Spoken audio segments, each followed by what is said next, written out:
के बाद नया सवेरा में आपका एक बार फिर से स्वागत है। पंजाब पुलिस ने पाकिस्तानी खुफिया एजेंसी आईएसआई के लिए जासूसी करने वाले एक नेटवर्क का भंडाफोड़ किया है। पुलिस ने इस मामले में पठानकोट से मुख्य आरोपी बलजीत सिंह उर्फ बीतू को गिरफ्तार किया है, जबकि उसके 2 अन्य साथी वर्तमान में एनडीपीएस एक्ट के तहत जेल में बंद हैं और अब उन्हें जल्द ही प्रोडक्शन वारंट कर लाकर पूछताछ की जाएगी। पठानकोट के एसएसपी दलजिंदर सिंह ढिल्लों ने बताया कि आरोपी बलजीत सिंह और उसके साथियों ने सुजानपुर में NH 44 पर पुल नंबर 4 और 5 के बीच एक दुकान में सीसीटीवी कैमरा लगा दिया था और इन कैमरों के जरिए भारतीय सेना और अर्धसैनिक बलों की गतिविधियों की लाइव फुटेज इलेक्ट्रॉनिक माध्यमों से पाकिस्तान स्थित हैंडलर्स को भेजी जा रही थी। पुलिस ने आरोपी के पास से एयर फाइबर मॉडेम और सीसीटीवी कैमरा बरामद कर लिया है। सुजानपुर थाने में बीएनएस और आधिकारिक गोपनीयता अधिनियम 1923 के तहत मामला दर्ज कर लिया गया।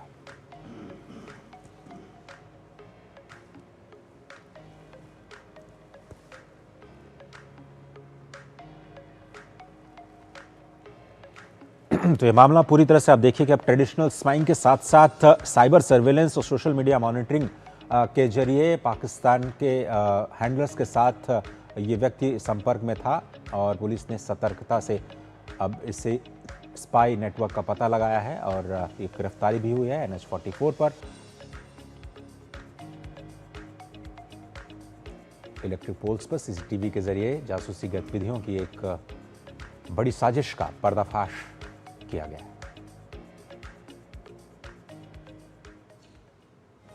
तो पठानकोट में जासूसी नेटवर्क का भंडाफोड़ किया गया है, गिरफ्तारी भी हुई है और विभिन्न धाराओं के तहत मामला भी दर्ज किया गया है और पूछताछ में बड़े खुलासों की उम्मीद भी की जा रही है।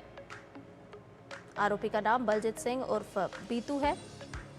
सेना की एक्टिविटी पर ये नजर रख रहे थे, हालांकि सुरक्षा बलों ने भी इन पर नजर रखी हुई थी, जिसकी वजह से ये गिरफ्तार कर लिया गया है। बीतू को ट्रांजिट रिमांड पर अब भेजा जाएगा। सीसीटीवी से जासूसी करने वाला ये पूरा गैंग है।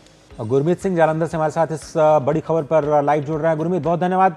कैसे खुलासा हुआ इस बात का कि ये सीसीटीवी के जरिए स्पाई नेटवर्क है जो कि लगातार पाकिस्तान के हैंडलर्स के संपर्क में है? ये देखिए, ये जो गिरफ्तारी है एक तो बहुत अहम गिरफ्तारी है, मगर ये कोई पहली गिरफ्तारी नहीं है। इससे पहले भी 11 लोगों को गिरफ्तार किया गया था, जिसमें 7 लोग पंजाब के थे और उसी क्रम में इसे गिरफ्तारी माना जा रहा है, एक अहम गिरफ्तारी। और ये जो गिरफ्तारी हुई है ये पंजाब पुलिस की CIA टीम ने की है। उनको एक टिप मिला था कि ये जो बलजीत सिंह है ये पाकिस्तान में कुछ लोगों के साथ संपर्क में है और फ्रीक्वेंटली जो है उनसे कम्युनिकेट किया करता है। उसके बाद इस पर सर्वेलेंस रखी गई और फाइनली बलजीत सिंह को अरेस्ट किया गया और पता ये चला कि ये जो पुल नंबर 4 और 5 है NH 44 पर, और याद रखिए NH 44 बहुत ही इंपॉर्टेंट है क्योंकि ये श्रीनगर से लेकर अनंतनाग, जम्मू, हिमाचल प्रदेश का जो चक्की रिवर है वहां से होकर पठानकोट, जलंधर, लुधियाना होता हुआ ये दिल्ली, यूपी और पूरा तमिलनाडु तक जाता है। तो इस पर जो पंजाब का स्ट्रेच है, जो हरियाणा का स्ट्रेच है और जो जम्मू कश्मीर का स्ट्रेच है वो बहुत ही इंपॉर्टेंट है और यहाँ पर सेना की मूवमेंट होती है। और जो CIA को ये जानकारी मिली थी कि जो बलजीत सिंह है ये पाकिस्तान के हैंडलर्स के साथ कम्युनिकेशन में है और लगातार उनसे बातें किया करता है। उनके कहने पर उसने कुछ ना कुछ ऐसा इंस्ट्रूमेंट फिट किया है जिसकी वजह से सेना की जो मूवमेंट है उस पर नजर रखी जा रही है। और फाइनली जब छापा मारा गया तो वहां पर ये जो सीसीटीवी कैमरा है वो बरामद हुआ और ये सीसीटीवी कैमरा बलजीत सिंह से जब पूछताछ की गई है तो उसने बताया कि ये जनवरी के महीने में इसके द्वारा इंस्टॉल किया गया था और वो दुबई के एक शख्स के कांटेक्ट में आया था जिसके साथ उसकी बातें होने लगी। फाइनली उस दुबई के शख्स ने इसे 40,000 रुपए का लालच दिया और उसने 40,000 रुपए के लालच में कैमरा इंस्टॉल कर दिया। कैमरा इंस्टॉल करने के बाद पंजाब पुलिस के द्वारा एक कासो ऑपरेशन, कोऑर्डिनेट सर्च ऑपरेशन चलाया गया। उसके बाद उसके द्वारा ये कैमरा कुछ समय के लिए हटा भी लिया गया, सीसीटीवी कैमरा, डर की वजह से कि कहीं ऐसा ना हो कि पुलिस मुझे पकड़ ले। मगर CIA को ये इनपुट बिल्कुल सर्टेन इनपुट थी कि बलजीत सिंह ये काम कर रहा है और इंटरनेट आधारित जो ये कैमरा है ये लगातार बिल्कुल मोबाइल से रूट होकर ये फुटेज जो है पाकिस्तान में इसके हैंडलर्स को भेजी जा रही थी थी। तो फिलहाल पुलिस 2-3 एंगल से इस पूरे मामले की जांच कर रही है। एक तो ये जो मॉड्यूल है इसकी फंडिंग कहां से हो रही थी, जैसे पिछले कुछ गिरफ्तारियां इस मामले में हुई हैं तो उसमें हथियारों की तस्करी के साथ, ड्रग्स की तस्करी के साथ जो मॉड्यूल की फंडिंग हुआ करती, तो इस मॉड्यूल की फंडिंग कहां से हो रही थी।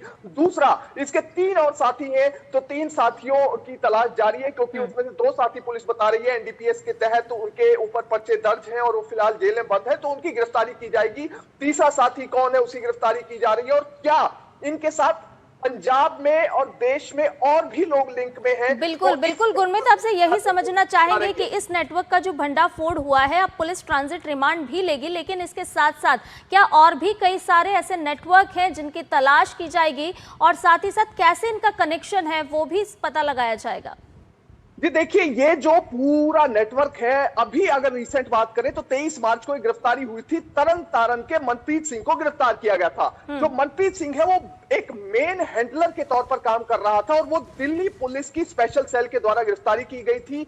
देश भर में 11 लोगों को गिरफ्तार किया गया था, उसमें से 7 लोग पंजाब से संबंधित थे, जिसमें एक मनप्रीत सिंह था, गुरजीत सिंह, रिंपलदीप सिंह, सलविंदर बूटा सिंह।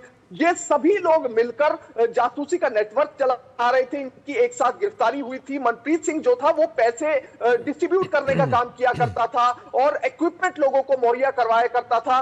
तो ये सब कुछ भांडाफोड़ उस समय हुआ था। उस समय पुलिस को 7 विदेशी पिस्टल, 56 विदेशी कारतूस बरामद हुए थे। अब ये जो पूरा नेटवर्क है वो चल कैसे रहा था? इन्होंने कई लोकेशंस पर सीसीटीवी कैमरा फिट किए थे जो कि सोलर पावर से चलते थे, यानी उन्हें पावर की कोई जरूरत ही नहीं थी। तो ऑटोमेटिकली अगर किसी की नजर कई साल तक भी ना पड़े तो वो कैमरा लगातार लाइव फुटेज मुहैया करवा रहे थे। अब सेना की मूवमेंट ज्यादातर पंजाब में, जम्मू कश्मीर में होती है, तो उसको रिकॉर्ड करने के लिए इन्होंने कई जगहों पर महत्वपूर्ण लोकेशंस पर कैमरा फिट किए थे।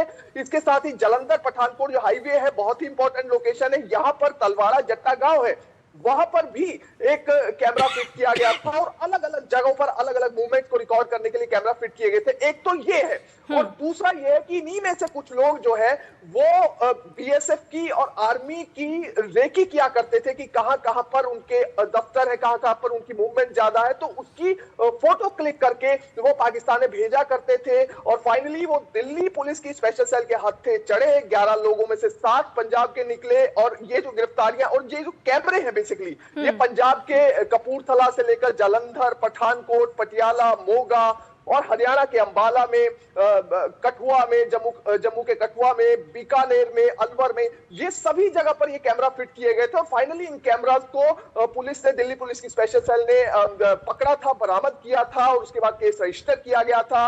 कई लोगों की इसमें गिरफ्तारी हुई थी। उसके बाद लगातार पंजाब पुलिस को टिप मिल रही थी कि पंजाब में अभी भी जो है ये जासूसी का नेटवर्क चल रहा है। और अभी कुछ समय पहले पठानकोट के मीरथल इलाके में एक व्यक्ति को गिरफ्तार किया गया था, इसी तरह का सीसीटीवी कैमरा वहां पर भी लगाया गया था। तो अब जो है ये उसी क्रम में गिरफ्तारी मानी जा रही है और सीआईए ने ये एक बड़ा जो है ये जासूसी का नेटवर्क, इसका भांडाफोड़ किया है। बस अभी पुलिस ये पता लगाने की कोशिश कर रही है, जिस तरह से 23 मार्च को मनप्रीत सिंह की गिरफ्तारी हुई थी, रिंपलजीत सिंह, या ये जितना भी नेटवर्क था, क्या ये उनके कांटेक्ट में था या नहीं था। नंबर 2, ये पाकिस्तान में जिन हैंडलर्स के कांटेक्ट में था, क्योंकि पिछला जो गिरफ्तारी हुई थी 11 लोगों की, उसमें पुलिस ने 2 मॉड्यूल बताए थे। एक मॉड्यूल था आईएसआई वाला मॉड्यूल और दूसरा था बीकेआई, बब्बर खालसा वाला मॉड्यूल। उसके तहत ये दोनों मॉड्यूल मिलकर गुरमीत जी, बहुत धन्यवाद गुरमीत, वक्त निकालने के लिए और जालंधर से तमाम जानकारी हम तक पहुंचाने के लिए। बहुत ही सेंसिटिव है और ये जो सीसीटीवी के जरिए लाइव फुटेज जा रही थी, एक तरह से अब साइबर जो क्राइम है उसका मामला भी अब जुड़ता नजर आ रहा है। और जो हमारे जो संगठन है पुलिस और ख़ासतौर पर सेना, उनको और भी ज़्यादा सतर्कता बरतने के लिए कहा गया। फिलहाल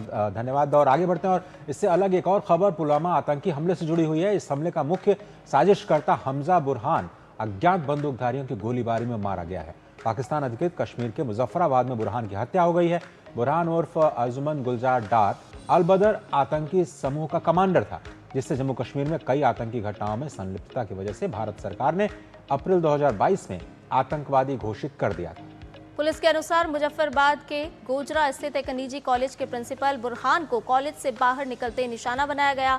हमलावरों ने हमजा पर करीब से कई गोलियां चलाई थी। तो पाकिस्तान के लिए बहुत ही बुरी खबर ये, क्योंकि अलबदर आतंकी समूह के साथ ये जुड़ा था, बल्कि कमांडर था बुरहान हमजा। लेकिन भारत के लिए खुशखबरी कि अब इसकी हत्या हो गई है। हालांकि अभी तक किसी ने जिम्मेदारी नहीं ली है इस हत्या की, लेकिन भारत ने अप्रैल 2022 में इसे आतंकवादी घोषित कर दिया था, और भारत के लिए ये बड़ी खुशखबरी।